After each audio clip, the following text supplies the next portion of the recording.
Hi there everybody, it's Verity here from inkbutterfly.com.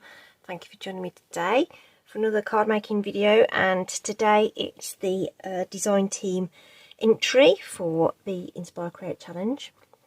We've got a colour challenge this time round using Pretty Peacock, Cherry Cobbler and Crushed Curry. So a really nice sort of bright palette.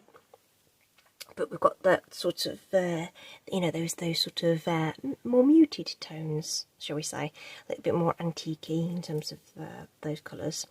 So, thinking cap on and everything, just to make these colours work. And I did think that, given that Pretty Peacock, I would say it's more on the green side, but it's sort of a bluey green. We've kind of got the primaries there. And I thought I would see how they looked blended out into sort of a rainbow kind of blend. So when I did that little experiment, this is what I ended up with. So this one uses the Biggest Wish stamp set as our sort of main focus there with the sentiment, but the new mini catalogue that came out just a couple of weeks ago has a similar set but with these Christmas sentiments on. So we're going to change it up, we're going to do something a little different and use the Christmas elements.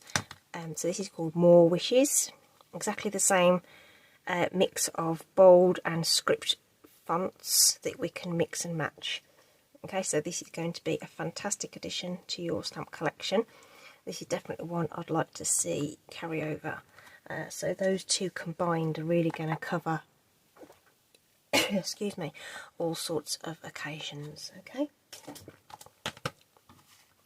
The background here as well is a new embossing folder. Okay, so again in the new mini we have the Cheery Patterns embossing folders. So these are ones that are designed to work with the mini cut and emboss. So this is the one that I've used on that card there, which is almost like it's not really a wood grain per se, but it's got that kind of feel to it. Okay, or waves or something like that. And then we've also got these cute open circles. Okay, so we'll change it up and we'll use this one for the card today. So we'll just pop those away as well. The ribbon I've used is also new. So this is a really sheer ribbon with a silver trim. And I think it is called sheer ribbon. Sheer ribbon, yep. Okay, so that's it. Really nice ribbon that we're going to be able to use in all sorts of projects.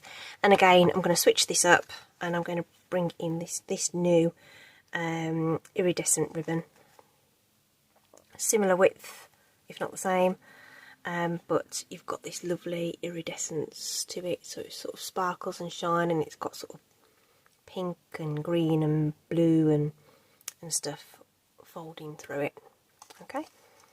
So this is where we're aiming for today. So we'll pop that to one side and we'll get cracking on doing some embossing. So we're going to start off with, probably should just say, I'm going to use a plain white card base.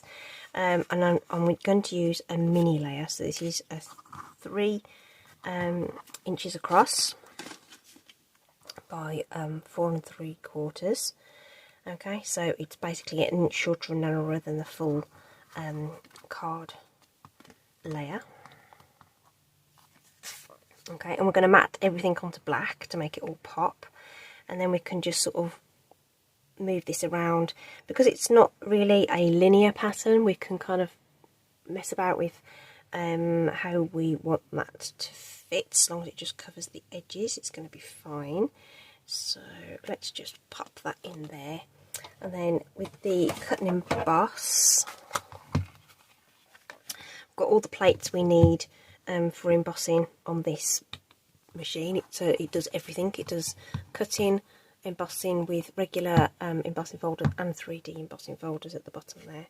So for regular embossing, we just need our base plate, this platform. We always need the base platform, and we just need 2 cutting plates, so which is the number 3 plate. So this is this one, the ones that are clear. Well, they start off clear anyway. We don't need our number 2. This number 2 is just for die cutting. So your cutting plates start out something like that and completely see-through, but over time they will get dented in and stuff. So again, if you've never watched me before, just my tip with your cutting plate is to keep twisting it over, cut into both sides when it starts to bend and warp and stuff. But I use them and use them and use them until they literally split on me. Okay, so that's our number 1, our number 3 plate. So that bottom plate is the one I always cut into, and then I keep this one clean. There are dinks in it because the pressure means that it does get marked. But eventually, when that bottom one gets to a state where it can't be used anymore, this will become the new bottom plate and I'll get a brand new top plate. Okay, so we're going to pop that onto the plate with the hinge at the top and run that through the Stampin' Cut and Emboss. Dead easy, so it shouldn't be difficult to do, but you should feel that it's actually doing something, if you know what I mean. And then when we open up the folder, we've got this beautiful embossed design, and it's debossed on the back. So there may be occasions where you feel like you want to use the debossed side, but we're going with obviously the embossed today. Ooh, let's pop that out of the way over there and just reassemble this. There we go. Okie dokie. Right, so we've got our ink as well ready to go, and I'm just going to bring in some scrap paper. So we'll just pop that to one side for now because I want to do my regular stamping first. And I've got a little teeny piece of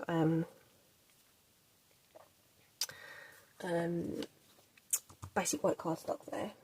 Gosh, I couldn't think what it was called at all then. And I'm just using the back. I'm just going to try and get that straight on my work top.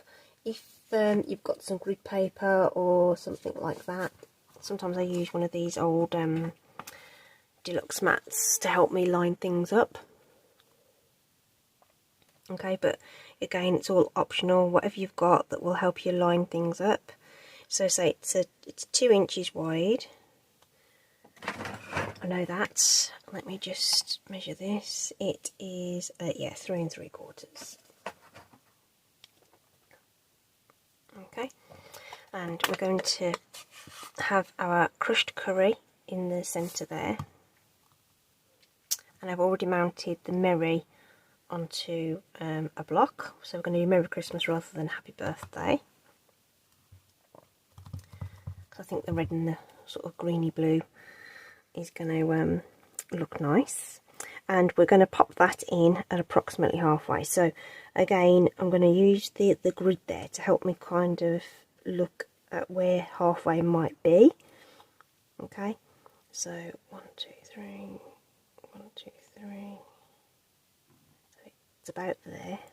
Oops, I butchered you there.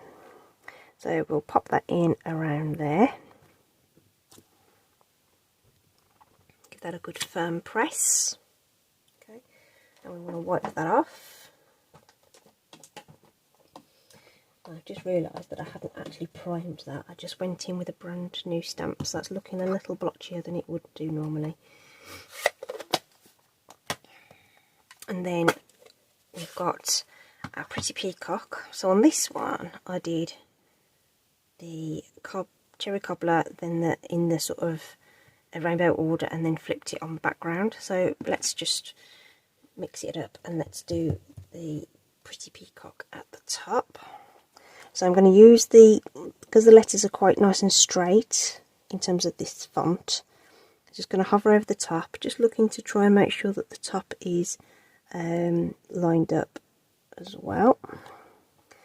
I'm not too close, get that spacing nice and even.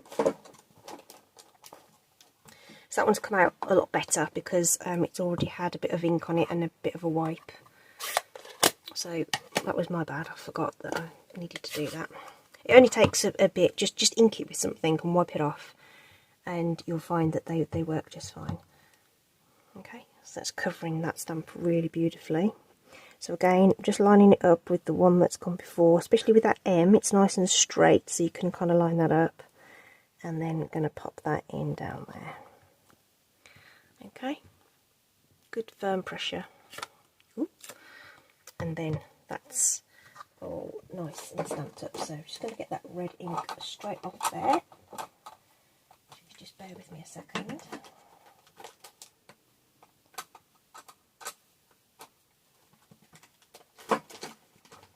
Just got some stamp cleaning stuff off to the left there, so I can get those cleaned off straight away. So that's our sentiments done. Okay, probably not as straight as they could be. When I'm doing things on camera, because you're right there, it's a little harder to get my head straight over the top. If you've got a stamp positioning tool, that would come in really handy too. Sadly, we don't offer one of those at the moment. So I'm just layering this onto some black card, which I have pre-cut, which is 1/8 of an inch wider and taller.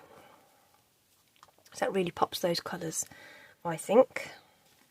Okay, then we're going to bring back our embossing panel here, and we're going to start off with the crushed curry. So when I've done sort of rainbow blending before, sort of explained before, the yellow sort of anchors everything, because it anchors the red in to break the orange, and it makes the blue come in and make the green, so it kind of anchors everything together. So we're going to start off with the crushed curry, and we're going to come across here, and I want that centre portion to be reasonably dark but then fade out towards the ends, so it's going to cover the majority of the card at the back here, but I want obviously the bright yellow to come through across the centre. These little more faded bits are to help blend in the others.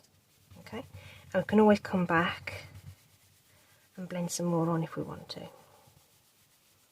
Okay, and the raised areas sort of catch the ink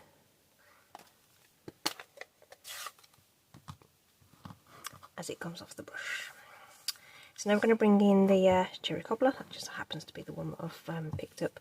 Now I'm going to go light to start off with on this, but sort of load up your brush and then take off some of the excess. And then I'm going to come in from the top and go over that lighter portion of the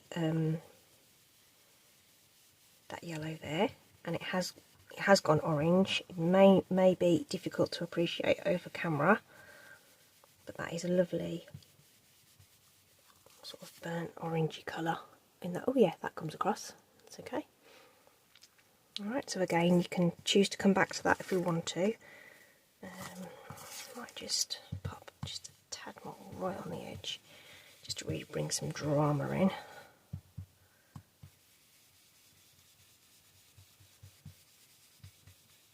Okay, so it really fades out into that yellow. And then we're going to flip that round and do the same with our pretty peacock. As I say, just sort of stretching that kind of what a rainbow could be. Now this is a super dark colour, so you really want to take off some of that ink, and also it's a brand new ink pad obviously, because it was a new colour this time around, so that's way juicier than the cherry would have been. So I'm just going to go easy with this and build it up. Again, coming over that sort of paler portion of the yellow, and it kind of has takes on more of a, I don't know, it's like it's almost a bit like garden green.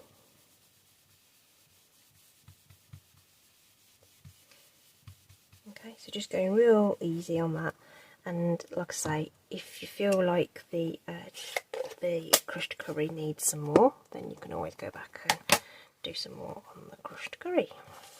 Okay, so I don't know whether I want to add any more to that. I think I might just leave it as it is.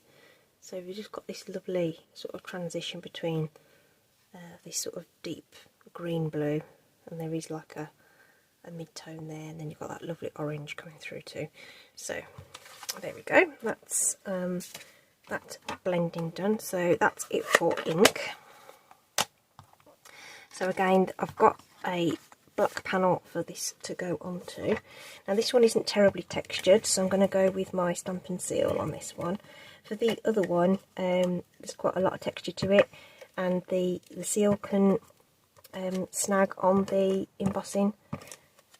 So I actually used some wet glue for that one, so just whatever you're comfortable with, just to map that up onto the black.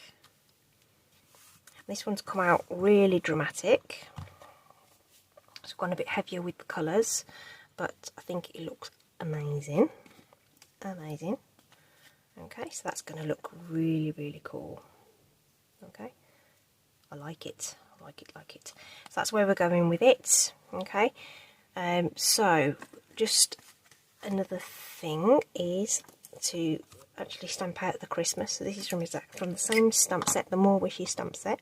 And I've just started to fussy cut this out just to sort of save a little bit of time, but I just wanted to just show you this as well.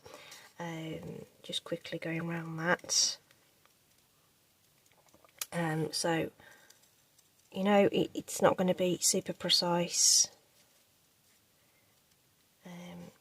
and everything, and this is definitely something that you want to practice. And if fussy cutting isn't your bag, then you could just as easily have stamped this onto a strip of cardstock and just sort of made it into like a banner or something. But I thought with all the regularity on the card, there's quite a few sort of rectangular panels and stuff, a little bit of fussy cutting would just add a little bit more interest. Twizzling that card rather than twizzling your wrist. Okay, so that was just Memento ink. I've done that in. Oops, let's put those away. Okay, so it'll curl a little bit, so if you just sort of rub onto the back, it'll curl and go back and flatten itself out. Okay, so we're just going to add our ribbon next to this. So like I say, this is this lovely iridescent ribbon. Okay, and I want a good old chunk of it because we want to be able to tie a bow without having to get all kind of stressed out about it. So we're just going to pop a little bit of the seal on the back here just to secure it.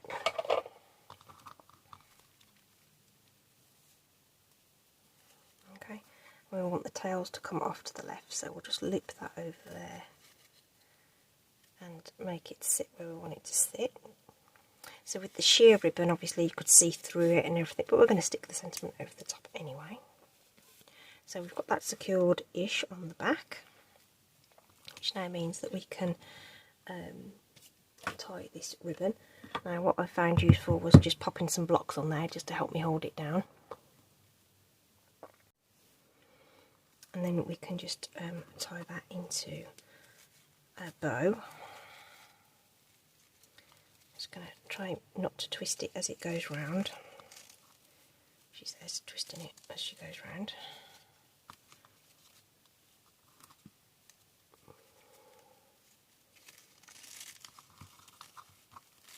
and we'll try and get that as tight as we can, and then make our loops. This has a bit of a stiffness to it, this ribbon, so I'm making that look really, really hard. Just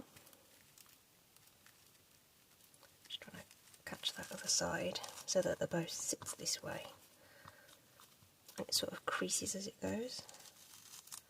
And then we're going to have to just pull it and tease it until we get the size and shape that we want.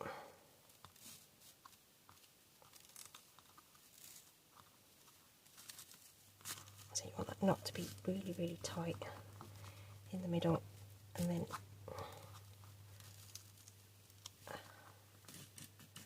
it's worthwhile doing this though if you want to get it to look right. Okay, there we go. And then just give it a bit of a twist to make it sit. Then we'll use our sharp scissors to cut those tails off.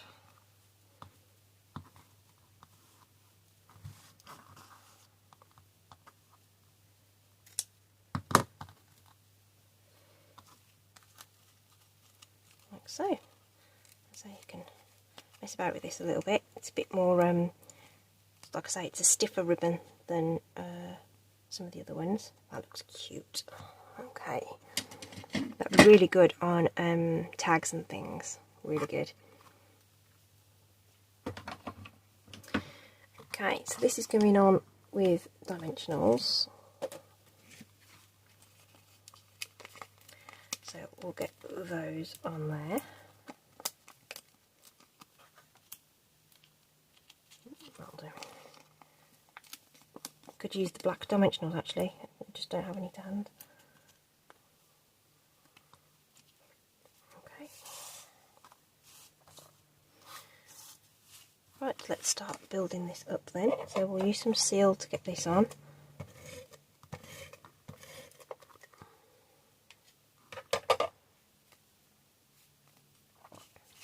This is going to go on flat, so again just try and get that lined up, make sure the top and bottom are even.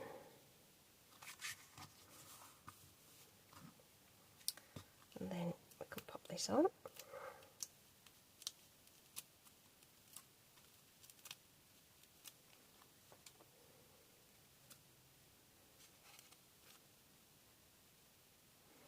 If you want to put some multi-purpose glue on the back of that, it just helps give you just a moment or two just to make sure it's all straight if you need that. Then our Christmas needs to go on. Okay, so that's going to be all bulky under there. Okay, so I'll probably put some glue dots at that end, and then we'll support the other end with a little mini dimensional. Oh, those aren't minis. Those are minis.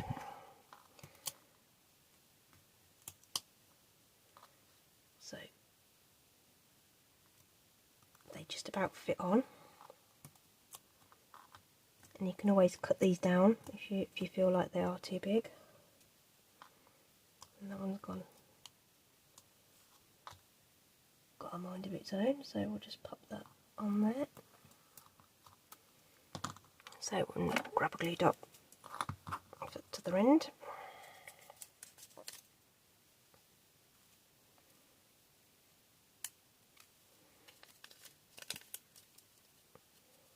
Maybe just one in the middle there.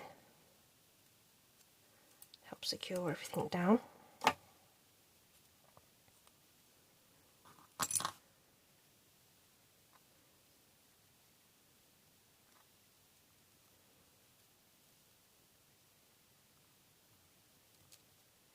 There we go.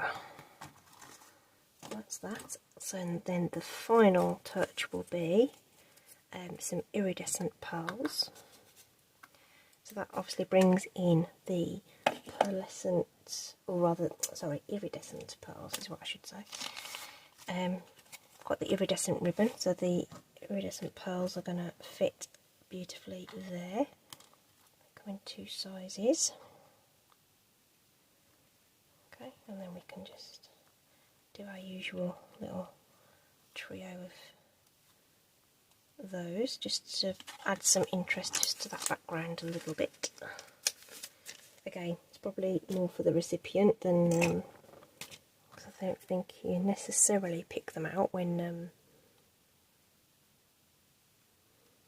you're looking at the card straight on, but I think that looks really, really cute. I wouldn't have thought those colours would go together quite as well as they did, but they did.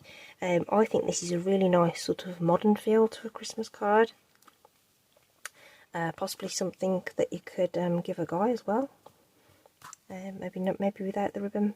Maybe you just use the Christmas across the middle. But I think that's a really nice sort of modern feel to that.